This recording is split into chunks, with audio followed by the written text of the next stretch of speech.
Hey guys, welcome to Frame Chasers. And today I got a special one. I picked up a Maximus 7 Hero and 4790K for 150 bucks.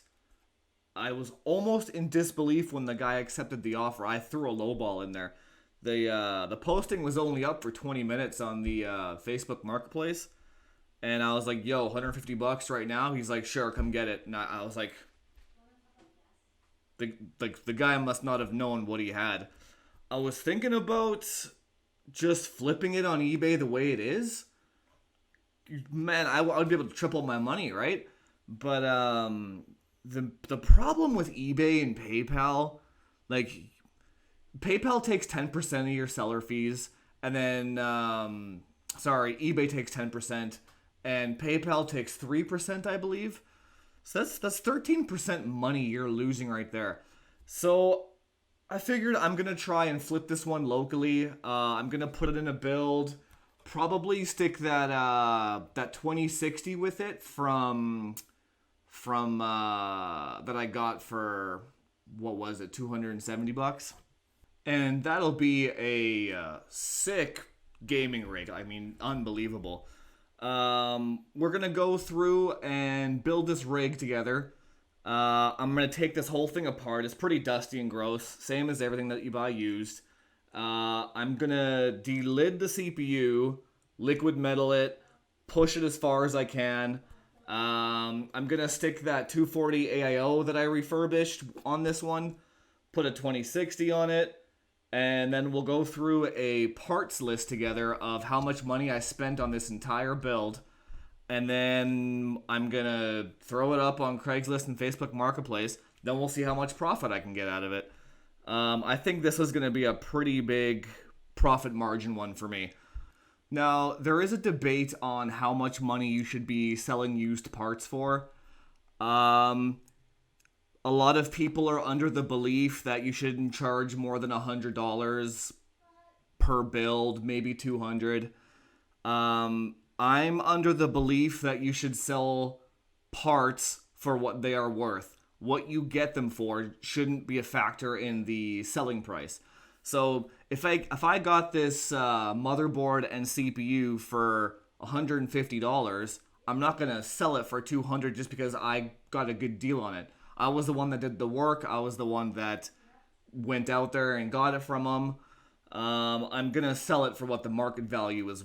You know what I mean? Like that's the whole point of this thing. So sometimes you'll land deals where you'll get stuff for half price and you can just flip it back for, double. And why shouldn't you do that? That's the pleasure of doing business, right? Supply and demand.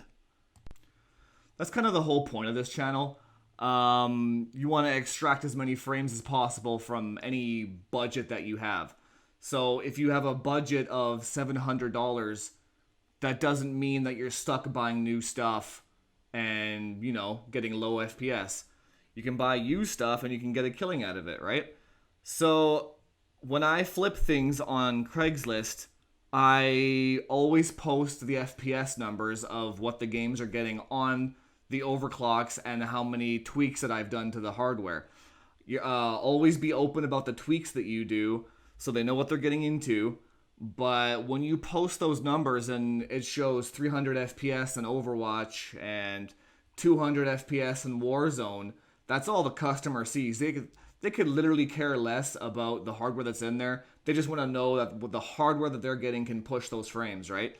And that's usually where I make the majority of my money is really just overclocking people's rigs.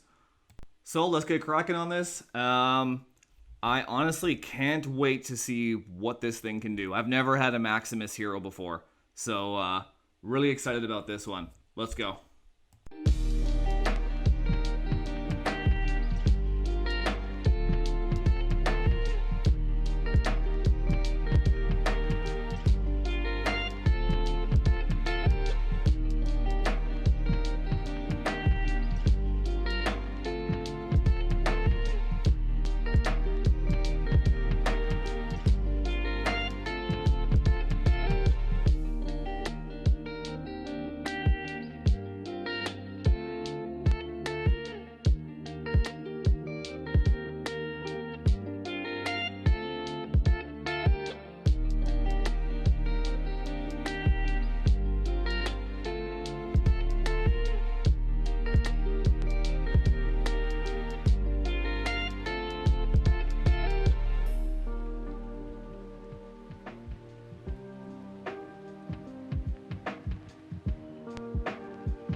All right, quick pause here. I'm trying to scrape off the stock thermal interface off the IHS right now. And man, like look how hard and crusty this is. It's almost flaking off. This is the only problem, not the only problem, but probably the biggest, I would say, restriction when you're buying old used hardware, especially old Intel CPUs. Like if you run the processor like this, you can't do anything with it because it just doesn't transfer the heat at all. So you could put like the craziest water cooler on it, but it'll still throttle itself because it just can't transfer the heat fast enough. That's why I'm under the opinion that liquid metal is probably the best things that you can do for these old Intel CPUs. And it really does just breathe new life into them. And you'll see after this, they like, unless it's an old Sandy Bridge one that's soldered, you pretty much have to delit it in this day and age because the paste is just completely crusted off. You just can't use it anymore.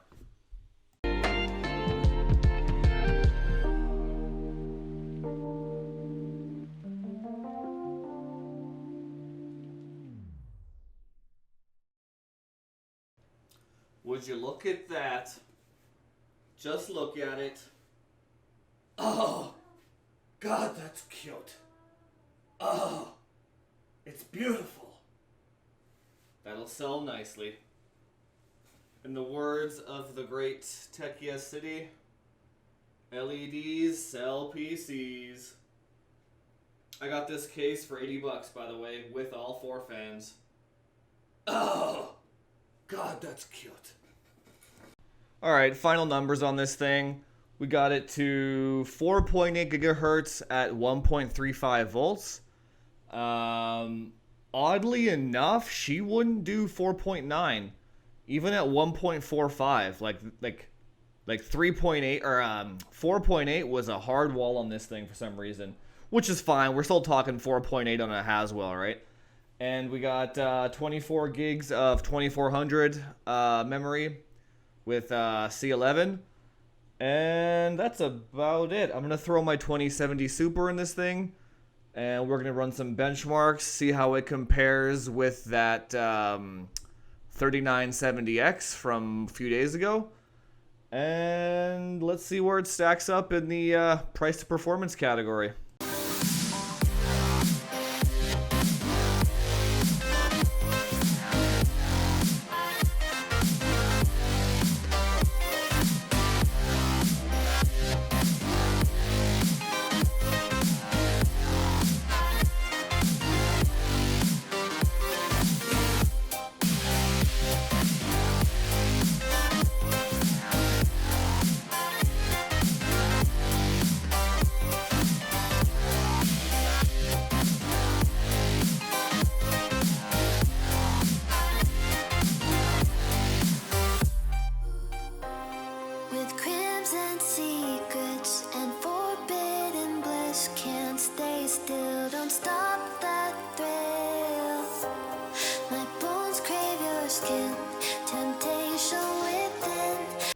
Alright, those are the results. You'll notice that they're pretty neck and neck. They kind of the numbers kind of seesaw each other a little bit, where the games that can actually utilize more cores take over the FPS because they can deliver the load more equally. Esport games like Fortnite and PUBG, Overwatch, they really like that single-threaded IPC, gigahertz, boost clock type of performance, right? And the new instruction sets. So what that tells you is even in 2020 today, single-threaded performance is still king for esports. It's not all about cores and threads. Although if you are going to be playing future AAA titles, Shadow of the Tomb Raider is a great example of why you're going to start wanting more cores and quickly. The 4 cores are going to start running out of gas here pretty quick. Next thing I'm interested to test, though, is I got a 3300X back there. I'm going to throw that up, and that's going to be the next thing I benchmark against these things. So I'm wondering if a quad core from 2020 versus a quad core from 2016, how are they going to stack up? Maybe a 6 core from 2012 is still going to beat a 2020 quad core. We'll find out. But in the meantime, I'm going to post up the part list and the prices I got all these parts for. And we're going to go through it and see how much it cost me to build this rig. And then I'm going to post up what I'm going to try and sell it for and my reasoning behind that. Here is the parts list. Alright, so here's the parts list. I know right off the bat that $150 for the Mobo RAM CPU combo, that was an insane price that I got. It was like I said, the guy had it up for 20 minutes and I grabbed it and he said okay. Even if you doubled that to $300, it would still be worth it. But total cost of this entire thing cost me $620. And for $620 for the FPS that you were getting in those benchmarks, I'm not sure that you can beat that. But let's see here. If we were going to sell this on Craigslist now, what I would look at would be eBay market value for each part. I'm going to put that up next. Alright, so these are the prices of the parts individually off of eBay right now. The total cost to build this machine right now would be $1,030. Definitely do not build this machine for $1,030. Although, if I were to make $300 profit off of this machine, I would be happy with that. So let's say 620, 920, and then I usually add 200 for wiggle room. What I would post this computer up on Craigslist for would be 620, 920, 1020, $1,120 is what I'm going to post this machine up for. Usually you'll get people that offer 1,000 flat.